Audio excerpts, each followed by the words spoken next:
Assalamualaikum warahmatullahi wabarakatuh. Sebelumnya, perkenalkan kami dari kelompok 8 akan mempresentasikan terkait materi konsep laba. Sebelum mulai, perkenalkan, nama saya Fadil, NIM 172. Laba merupakan suatu istilah yang familiar bagi kita, terutama di kalangan akuntan. Lalu, apa sih pengertian laba menurut para ahli? Menurut para ahli, contohnya seperti Darsono dan Ari Purwanti pada tahun 2008, laba adalah prestasi seluruh karyawan suatu perusahaan yang dinyatakan dalam bentuk angka keuangan, yaitu selisih positif antara pendapatan dan beban atau expense. Lalu untuk M. Nafarin mendefinisikan laba sebagai perbedaan antara pendapatan dengan keseimbangan biaya-biaya dan pengeluaran untuk periode tertentu.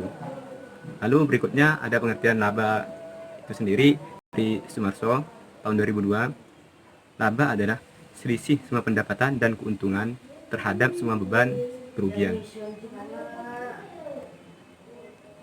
Lalu berikutnya pengertian laba menurut pandangan ekonomi. Apa sih pengertian laba menurut pandangan ekonomi?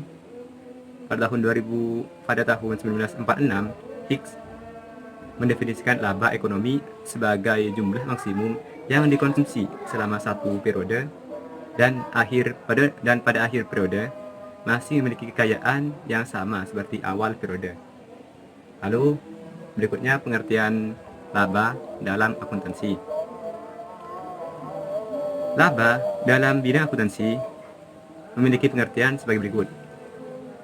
Perbedaan antara revenue yang direalisasi yang timbul dari transaksi pada periode tertentu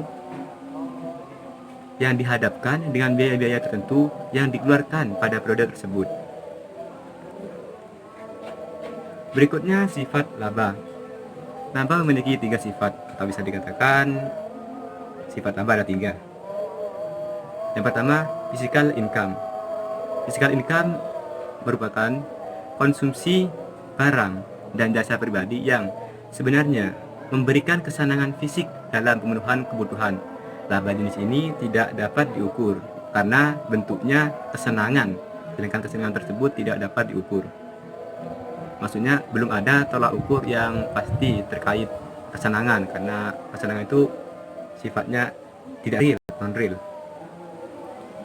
Berikutnya money income. Money income sendiri adalah hasil uang yang diterima dan dimaksudkan untuk konsumsi dalam memenuhi kebutuhan hidup. Yang terakhir, real income. Real income sendiri yaitu kepuasan terjadi karena kesenangan fisik yang timbul dari keuntungan yang diukur dengan pembayaran uang yang digunakan untuk membeli barang atau jasa.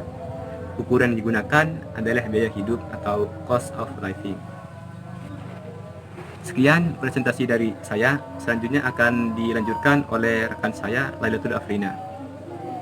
Terima kasih.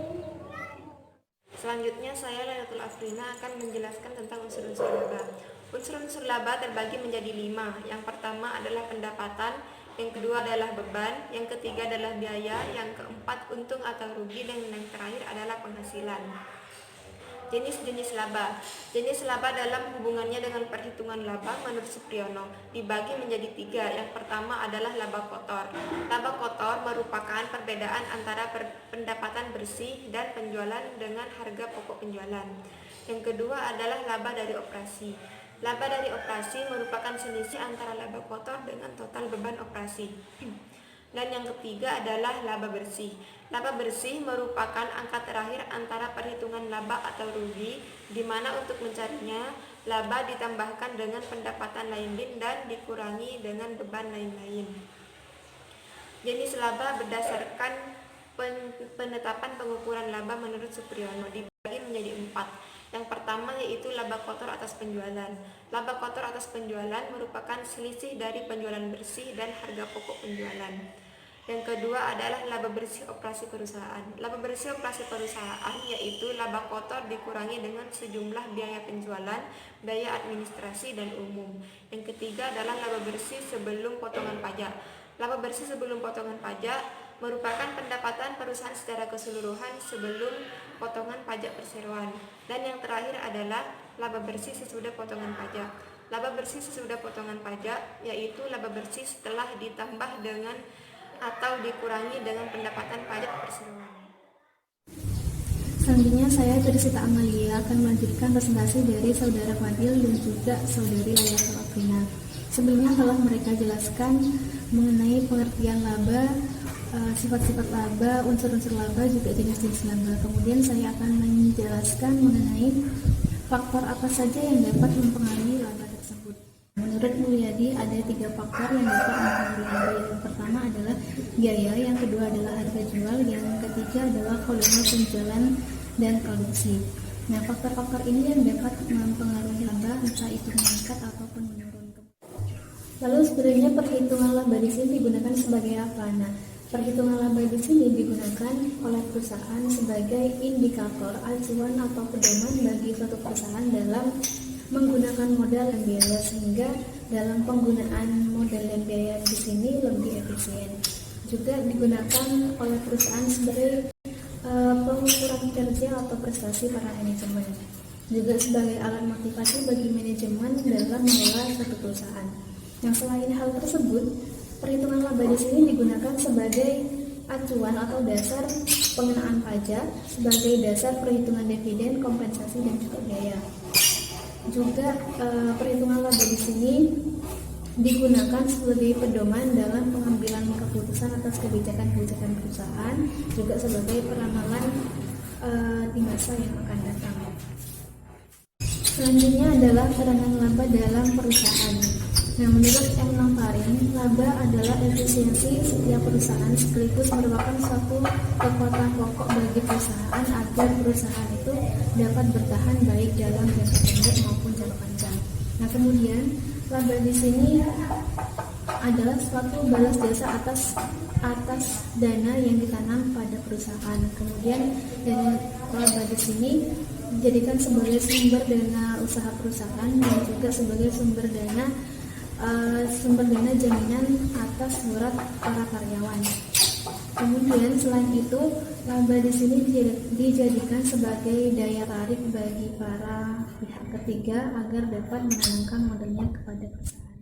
Nama saya Ramawati, NIM 17022 11000131. Di sini saya mencoba untuk mempresentasikan jurnal yang telah kelompok kami pilih untuk dilakukan review, di mana dengan judul jurnal Dampak Manajemen Laba Terhadap Relevansi Informasi Akuntansi Bukti Empiris dari Indonesia, dengan penulis Hadri Kusuma, seorang staf pengajar Fakultas Ekonomi Universitas Islam Indonesia. Di mana jurnal ini dapat kita temui pada Jurnal Akuntansi dan Keuangan volume 8 nomor 1 Mei 2006 halaman 1-12. Latar belakang penelitian ini sendiri adalah sebagaimana kita tahu, tujuan laporan keuangan adalah untuk menyediakan informasi yang berguna bagi penggunanya untuk mengambil keputusan. Nah, untuk tujuan tersebut, SAK itu memberikan kriteria-kriteria tertentu untuk yang bagaimana informasi keuangan tersebut bisa kita gunakan untuk mengambil keputusan. Nah, kriteria utamanya salah satunya adalah relevan dan reliable. Terus relevan itu sendiri apa? Relevan itu suatu informasi akuntansi dikatakan relevan apabila informasi akuntansi tersebut dapat mempengaruhi keputusan, baik itu dapat memperkuat ataupun sebaliknya. Sedangkan reliable sendiri adalah dapat dipercaya. Nah, di komponen laporan keuangan sendiri itu, komponen penting dalam laporan keuangan yang seringkali dijadikan alat untuk menginformasikan kinerja perusahaan itu ada laba sama nilai buku. Nah, di sini tuh muncul masalah. Muncul masalahnya apa? Jika laba dan nilai buku kita kaitkan dengan ditemukan dengan earning management. Nah, di sini itu mempengaruhi relevansi. Di mana seharusnya tingkat relevansi untuk perusahaan yang melakukan earning management lebih rendah daripada perusahaan yang tidak melakukan earning management.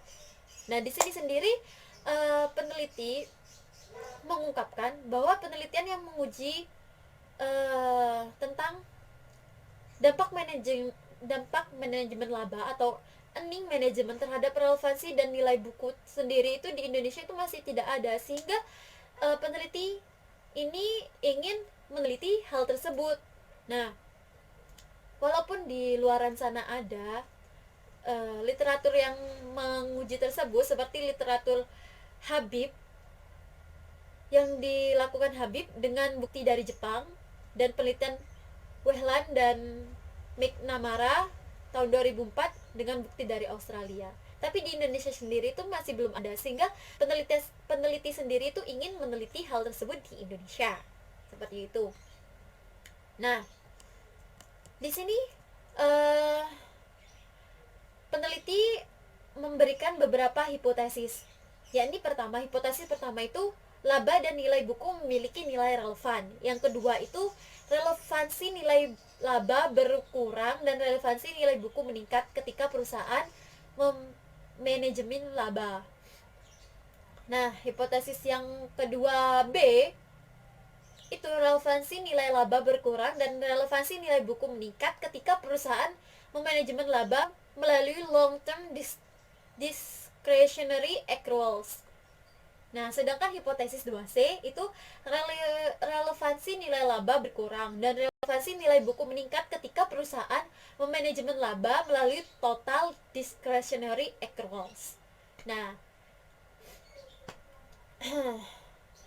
sedangkan hipotesis yang ketiga itu manajemen laba melalui long term accruals memiliki dampak yang lebih besar pada relevansi nilai laba dan nilai buku daripada manajemen laba melalui short term accruals. Perkenalkan, nama saya Fatina Mamah, NIM 195. Nah, di sini saya akan melanjutkan menjelaskan mengenai pembahasan jurnal yang kita ambil. Nah, jurnal yang kita ambil di sini yaitu dengan judul Dampak Manajemen Laba Terhadap Relevansi Informasi Akuntansi. Nah, yang pertama saya akan menjelaskan mengenai tujuan penelitian di sini. Nah, tujuan ini adalah untuk menguji relevansi laba dan nilai buku ekuitas dalam konteks perusahaan-perusahaan di Indonesia. Kemudian metode penelitian di sini yang pertama populasi. Jadi populasi dalam penelitian ini mencakup semua perusahaan yang terdaftar dalam Bursa Efek Jakarta dari tahun 2003 sampai tahun 2005. Nah, kemudian pengambilan sampel dalam penelitian ini juga ditentukan dengan beberapa kriteria. Yang pertama, perusahaan mempublikasikan laporan keuangan dengan menggunakan tahun buku yang berakhir pada tanggal 31 Desember. Kemudian, perusahaan yang bergerak di bidang keuangan, perbankan, asuransi maupun institusi keuangan lainnya tidak diikutkan dalam pemilihan sampel di sini. Kemudian kriteria selanjutnya yaitu industri dengan jumlah perusahaan yang kurang dari 10 perusahaan dalam setiap tahunnya juga tidak dapat termasuk dalam pemilihan sampel. Kemudian variabel utama dalam penelitian ini adalah harga saham, laba, nilai buku, dan juga discretionary accrual.